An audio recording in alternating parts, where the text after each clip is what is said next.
my organization, the United Nations Industrial Development Organization, is a specialized agency of the UN, and we have a specific mandate to promote and accelerate sustainable industrial development. It is within this overarching goal that our work on ISO 50001 energy management is placed, and it falls under our energy and environment thematic priority. Now, this is I would say, sister graph of the one that Secretary General Steele presented before. It shows the world primary energy demand and the projection until 2030. Now, the key information is that 87% of this increase will come from developing countries and emerging economies, largely driven by China and India, but also other regions.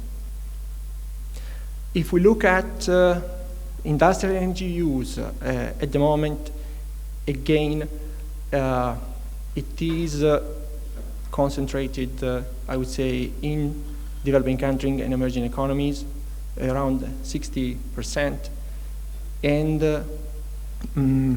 it accounts for 1/3 of global energy consumption.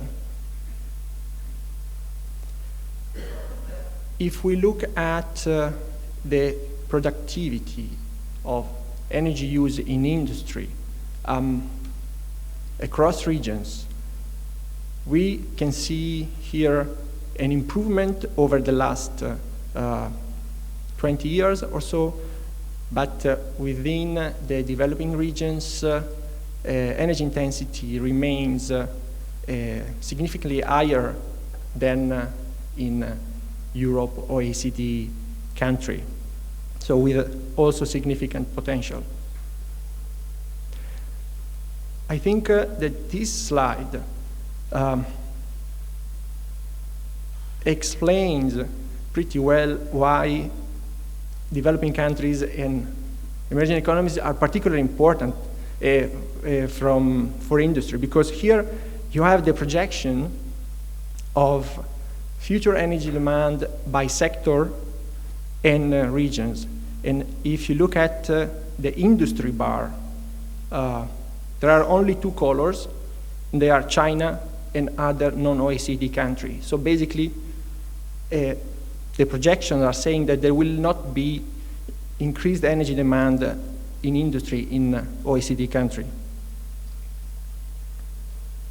When we look at developing countries and emerging economies, other factors that are, I think, relevant is that in some of them there is limited energy supply, so there is a competition for this energy between economic and social purposes. Energy efficiency is significantly lower than in OECD, and the technical feasible level. We have still, on average, pretty old industrial capital stock.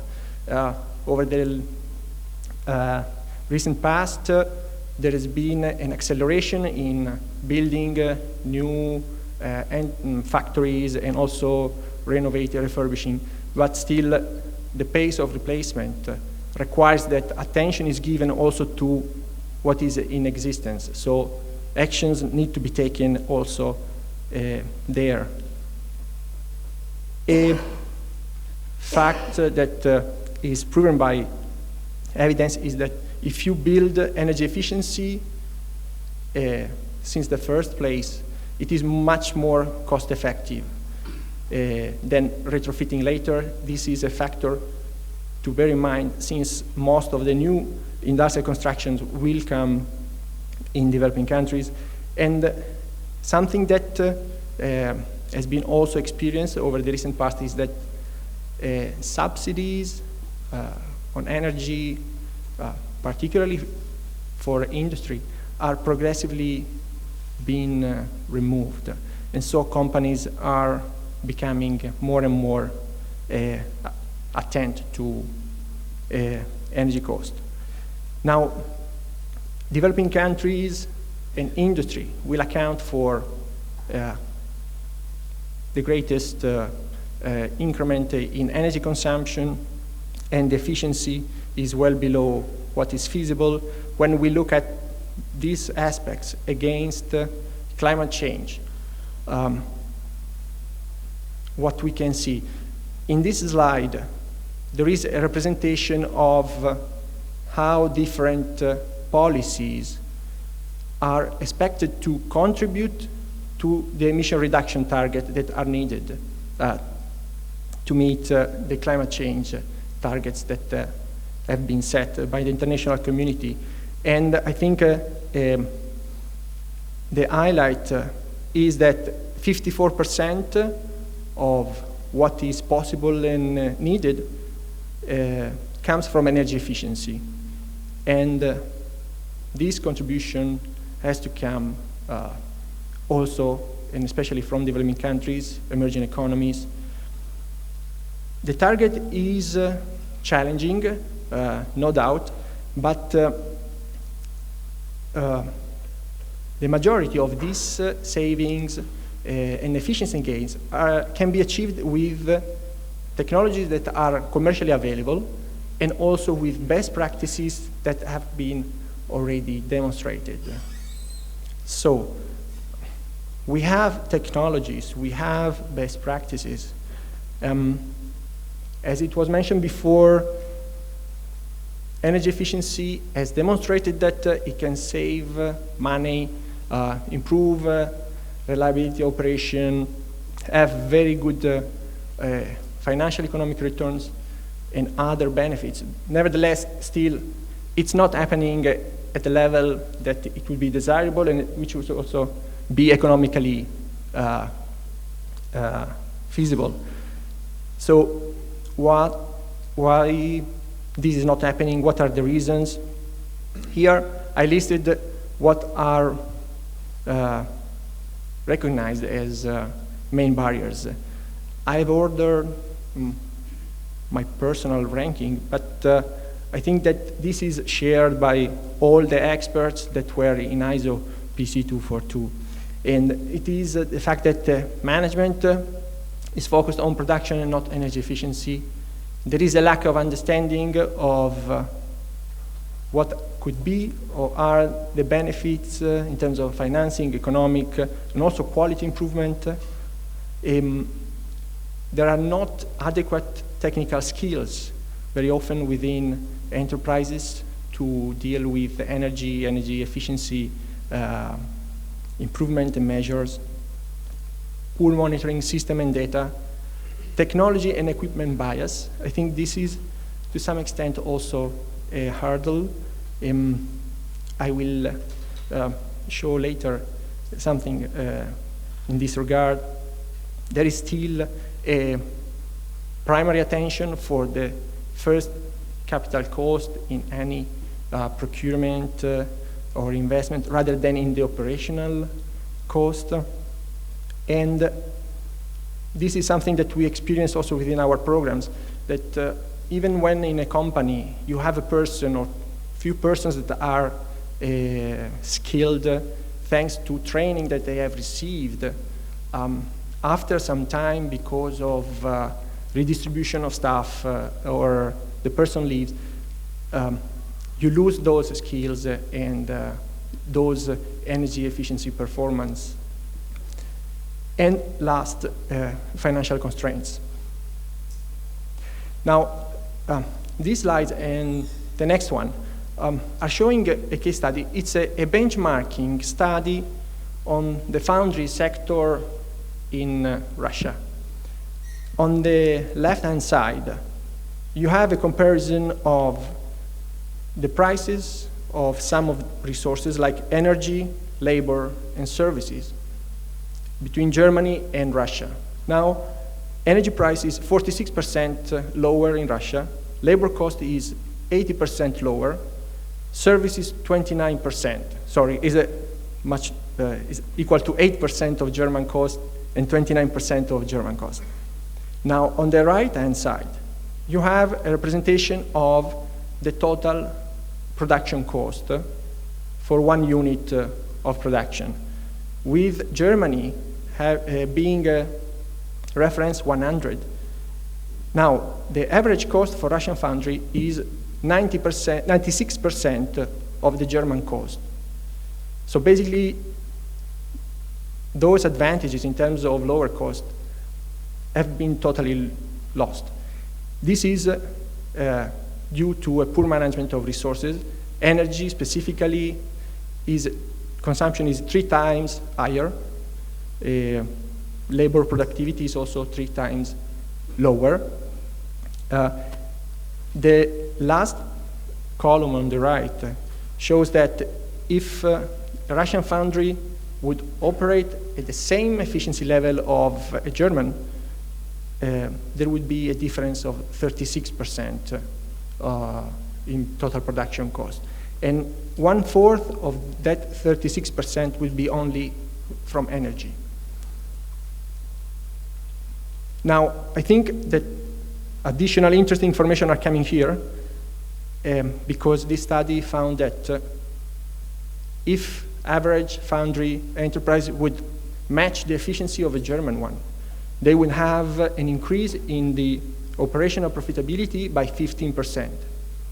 But even more interesting, I think, is that 57% of the savings and benefits that are possible are coming only from better management and low-cost initiatives. So, no need for large capital investment. And it has been emphasized already before, but I think that ISO 50001 energy management system have a key role to play in capturing these savings. And hopefully, it will also help in addressing what I would call financing and technology bias. In this slide, you have a representation of potential energy and water efficiency improvement measures identified within an audit. And on the horizontal line, you have the technical difficulty, and on the vertical axis, investment. Now, we don't have time to ask what you would choose, but the manager that was presented with this graph, he opted for the number 17, which is in the technically difficult and high investment option. Now, the feedback we get from experts that are working with enterprise is that there is a tendency, for not clear reasons, to focus in this quadrant and to neglect the low cost and easy measures. I think this is a loss for the enterprises, but then it's also a loss, if you want, in terms of energy and water resources, if we are considering also water. So I have to speed up significantly.